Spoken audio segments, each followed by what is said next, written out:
This week on Country Music Junkies, I'm so pleased to be joined by Stevie Jewel. Stevie, thanks so much for chatting with us this week.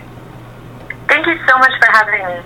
I'm so pleased to be chatting with you, but I want to kind of start by taking things back a little bit. I know we're going to talk about the new single, but I want to take things back a bit and talk a little bit about your start in country music and how this sort of began and turned into a career for you. Yeah, of course. So I have been pursuing music from an early age. When you're young, there aren't a ton of performance opportunities, so you end up doing a lot of musical theater, and just wherever they will let you perform is where you're willing to perform. So I ended up doing a lot of school music projects, school plays, things like that, and then I was part of a group that just performed cover songs out for like charity events and that sort of thing. And I did that when I was, from 10 to like 14 or 15.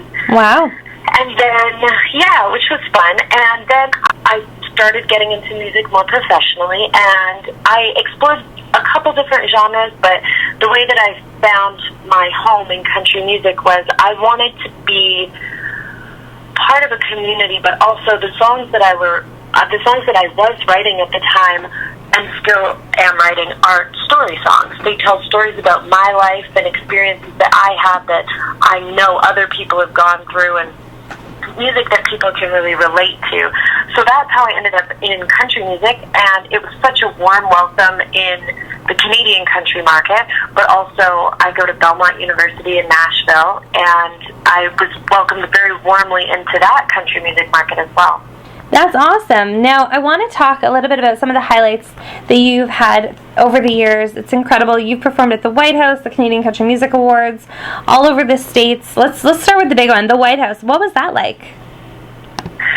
So, it was such an exciting experience to get the opportunity to perform. It was when President Bush, George W. Bush, was in office, and it was, getting to go to the White House is just a very cool and exciting experience anyway, but then we had the opportunity to play there, and we were positioned at a point below a staircase, so we were kind of in between the private quarters of the president, but also where tours were being held through the White House. Okay. When tours were still available.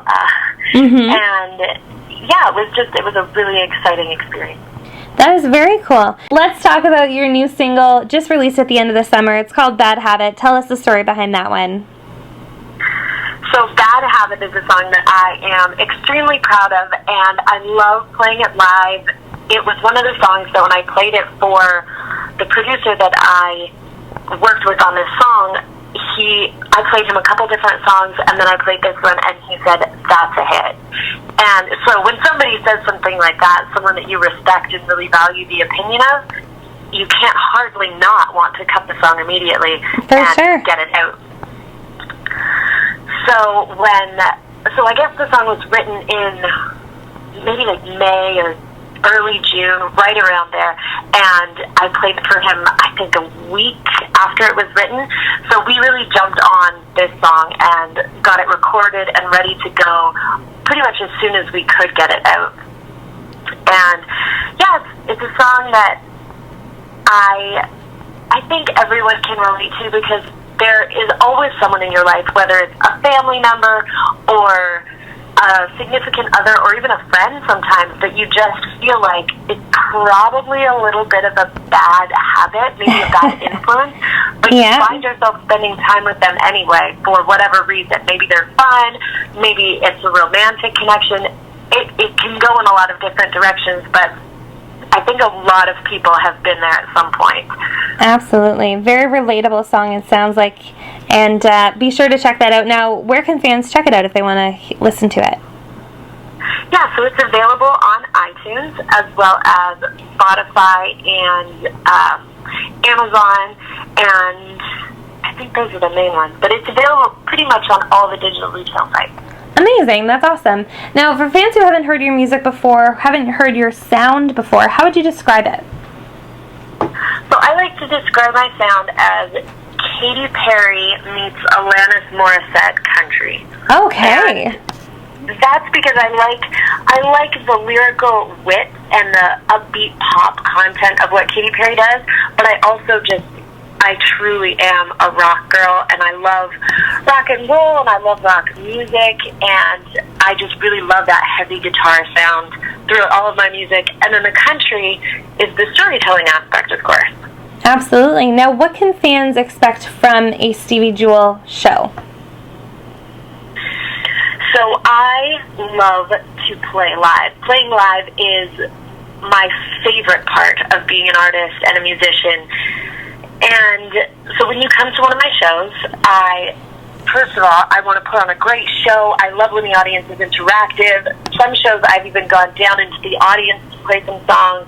Wow. I write my songs for my fans and for the audience, and so I love sharing my music with people. That's and of course, excellent. I want to meet everyone afterwards. Oh, very cool. That's great. Well, fans, if you want to check out Stevie Jewel, you can head to steviejewel.com, find out all about her. Be sure to check out her new single, Bad Habit. And Stevie, how are you with social media? Can fans connect with you on there as well? Of course. I'm on Twitter, Facebook, Instagram, YouTube, and I love to connect with fans, as I said, at live shows, but also online. If you can't make it to a show or you just want to stay connected afterwards, I'm almost always on one platform or another chatting with people. So come and find me. Awesome. Well, Stevie, it's been a pleasure. Thank you so much, and best of luck with the new single, Bad Habit. Thank you, Patrice. It was such a pleasure to speak with you.